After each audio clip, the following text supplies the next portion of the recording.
Okay. तो students देखो, आज हम लोग थ्योरम नंबर 32 पढ़ेंगे, ठीक है। Theorem related to circle, theorem number 32 पढ़ेंगे, जो कि क्लास 10 का बुक का है, ठीक है। सबसे पहले क्वेश्चन को अच्छी तरह से समझते हैं।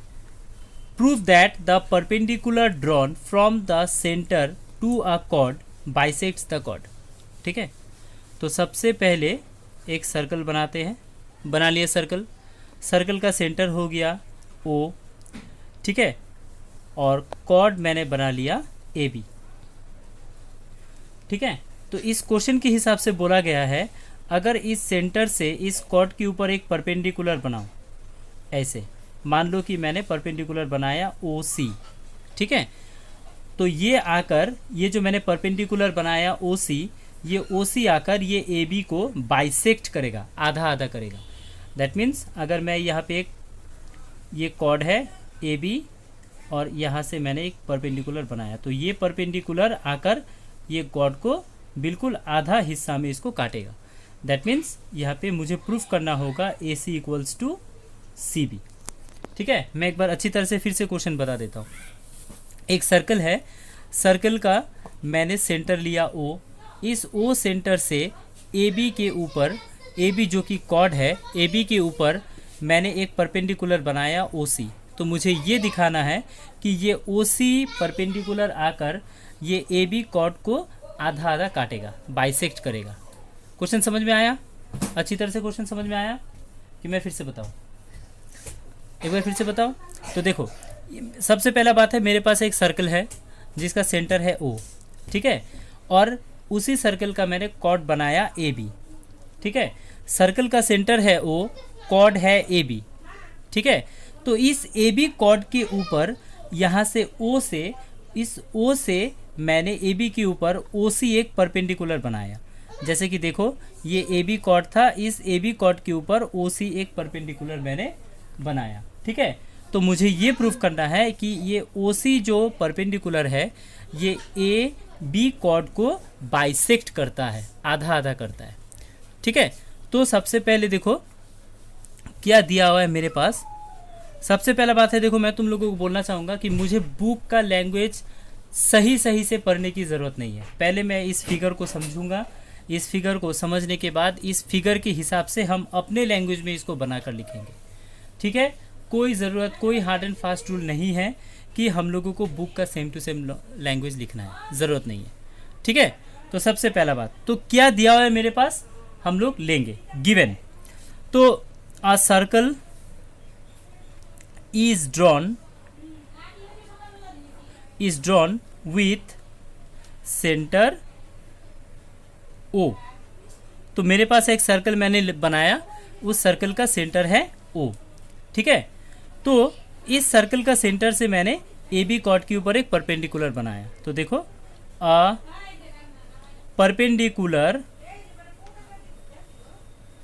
ओ सी, परपेंडिकुलर का नाम क्या है, ओ सी। अच्छी तरह से स्टूडेंट्स देखो, परपेंडिकुलर का नाम क्या है, ओ सी। तो ये perpendicular O C is drawn on A B. तो ये ए बी क्या है, मेरा कॉर्ड, हम लोग ब्रैकेट में लिख देते हैं, तो ए बी, ठीक है।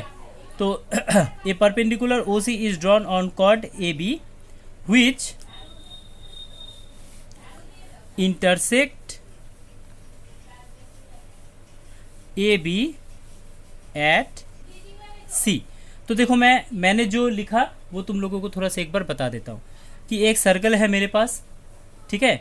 एक सर्कल है, सर्कल का सेंटर है ओ, ठीक है। उस ओ सेंटर से मैंने ए बी जो मेरा कॉर्ड है, ए बी के ऊपर मैंने एक परपेंडिकुलर बनाया। परपेंडिकुलर क्या है, ओ सी, ठीक है। परपेंडिकुलर क्या है, ओ सी। ये ओ सी परपेंडिकुलर आकर ए बी को किस पॉइंट में काटा है, सी पॉइंट में काटा है, ठीक है। मैं आशा करता हूँ तुम लोगों को समझ में आया होगा कि जो मैंने फिगर में लिखा, फिगर में बनाया, उसी चीज़ को अपना लैंग्वेज भी लिखा। बुक में कुछ और लैंग्वेज लिखा होगा, ज़रूरत नहीं है कि मुझे बुक का लैंग्वेज लिखना है। अब देखो हम प्रूफ करेंगे, क्या प्रूफ करेंगे, it is required to prove that, book में सिर्फ टू प्रूव होता है। It is required to prove that,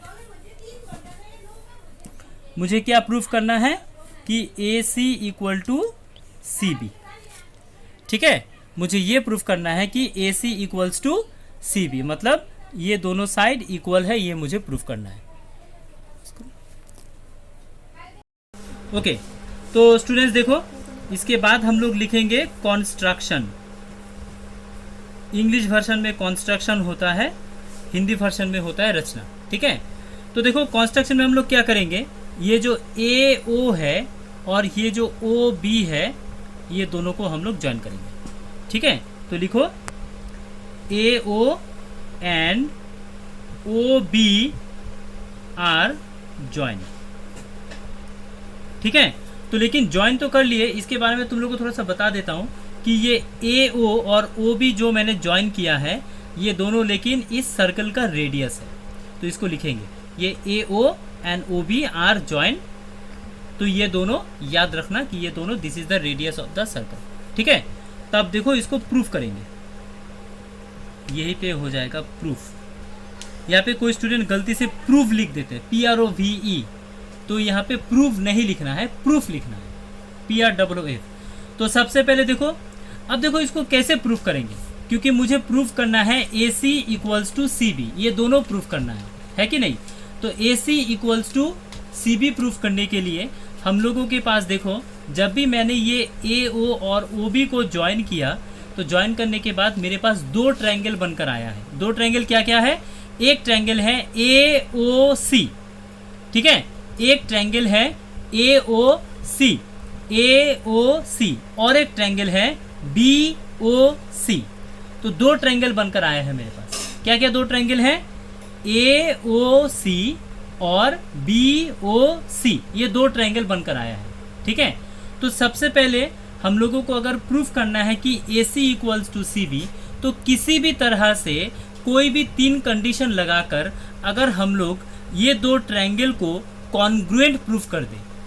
अब कॉन्ग्रुएंट एक नया टर्म्स आ गया। कॉन्ग्रुएंट का मतलब होता है इक्वल इन ऑल रेस्पेक्ट। ठीक है, हम लोग दो ट्रायंगल को जब इक्वल प्रूफ करेंगे, उसे हम लोग कहते हैं कॉन्ग्रुएंट। ठीक है, दो ट्रायंगल को इक्वल प्रूफ करने का मतलब होता है ट्रायंगल को कॉन्ग्रुएंट प्रूफ करना। समझ में आया। तो सबसे पहले देखो, तो किसी भी कंडीशन लगाकर हम लोगों को ये दोनों ट्रायंगल को कॉन्ग्रुएंट प्रूफ करना है। ठीक है, तो कॉन्ग्रुएंट प्रूफ करने के लिए हम लोगों को कम से कम तीन कंडीशन चाहिए होता है।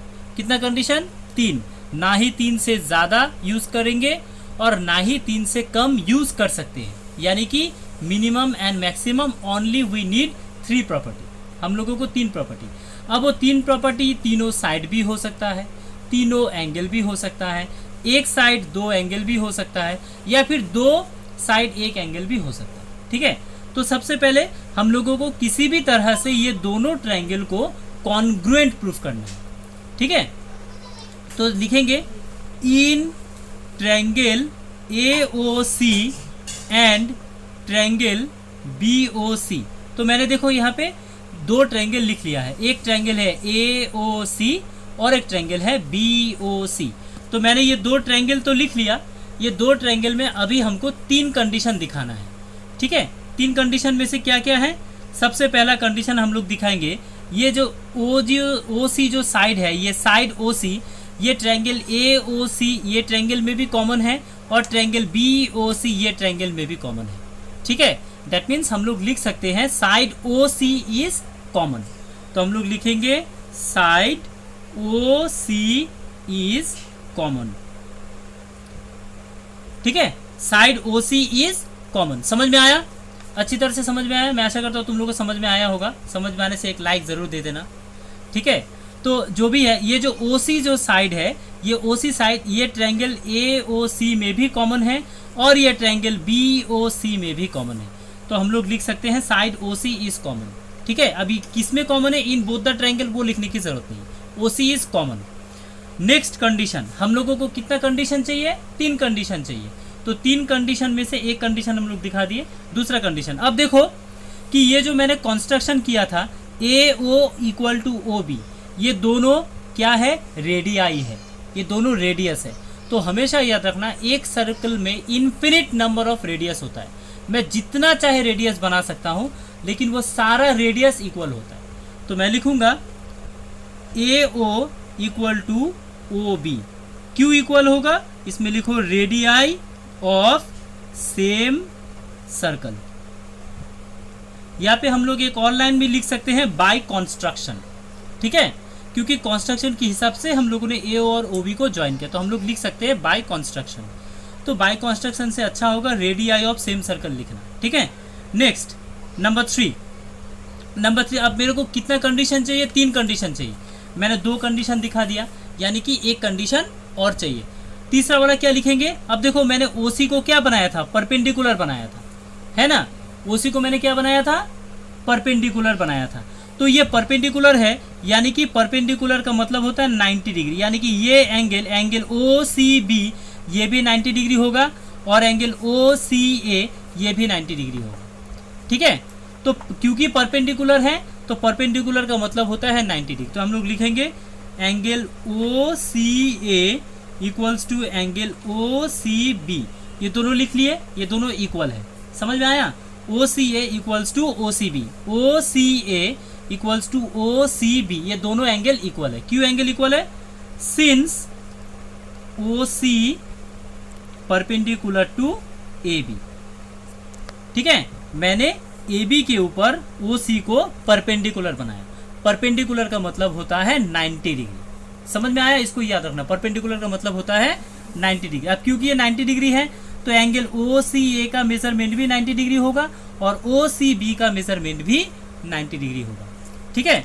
तो दोनों मिलाकर 90 डिग्री हो गया, तो इसीलिए तो हम लोग लिखेंगे ये दोनों इक्वल है। तो अब देखो 3 कंडीशन इक्वल हो गया। 3 कंडीशन को मैंने दिखा दिया। 3 कंडीशन को मैं एक बार फिर से बता देता हूँ। ये जो ओ सी साइड है, ये ओ सी साइड कॉमन है 2 ट्रायंगल में, एक कंडीशन। दूसरा ये दोनों रेडियाई है, A O equals to O B, ये इक्वल है, ये दिखा दिए। फिर एंगल ओ सी ए और ओ सी बी इक्वल है। तो मैं 3 कंडीशन मैंने दिखाया। तो तुम लोग स्टूडेंट्स याद रखना, ज़रूरी नहीं है कि जो मैंने 3 कंडीशन यहाँ पे दिखाया है तुम लोगों को सेम टू सेम वही 3 कंडीशन लिखना है। तुम लोग और कंडीशन भी लिख सकते हो। कैसे लिख सकते हैं मैं तुम लोगों को बता देता हूँ। तुम लोग ये वाला जो बेसिक एंगल है, क्योंकि ये ओ ए और ओ बी इक्वल है तो ये दोनों आइसोसेलेस ट्रायंगल हो गया। आइसोसेलेस ट्रायंगल वो होता है जहाँ पे 2 साइड इक्वल होता है। तो यहाँ पे ये हो जाएगा, ये एंगल और ये एंगल इक्वल होगा क्योंकि ये दोनों साइड इक्वल है। ओ ए और ओ बी इक्वल है तो इसलिए ओ ए सी और ओ बी सी ये दोनों एंगल भी इक्वल होगा। इसे भी हम लोग प्रॉपर्टी के तौर पे यूज़ कर सकते हैं, ठीक है। दूसरा हो जाएगा ये ए ओ सी और बी ओ सी, इसको भी हम लोग प्रॉपर्टी के तौर पर यूज़ कर सकते हैं, ठीक है। तो ज़रूरी नहीं है कि जो मैंने प्रॉपर्टी यहाँ पे लिया है तुम लोगों को भी वो लेना हो, ज़रूरी नहीं है, ठीक है। तो तुम लोग अपने हिसाब से ले सकते हो। तो अब देखो स्टूडेंट्स, यहाँ पे 3 कंडीशन मैंने प्रूफ कर दिया, 3 कंडीशन दिखा दिया। इसीलिए मैं लिख सकता हूँ therefore triangle A O C congruent to triangle B O C, ठीक है। तो ये देखो मैंने कॉन्ग्रुएंट प्रूफ कर दिया। ये ए ओ सी यानी कि ए ओ सी ट्रायंगल और बी ओ सी ट्रायंगल ये दोनों कॉन्ग्रुएंट प्रूफ हो गया मेरा। अब जब मैंने कॉन्ग्रुएंट प्रूफ कर दिया तब आसानी से मैं लिख सकता हूँ कि A C equals to C B. तो लिख सकते हैं therefore A C equals to C B. मुझे यही प्रूफ करना था।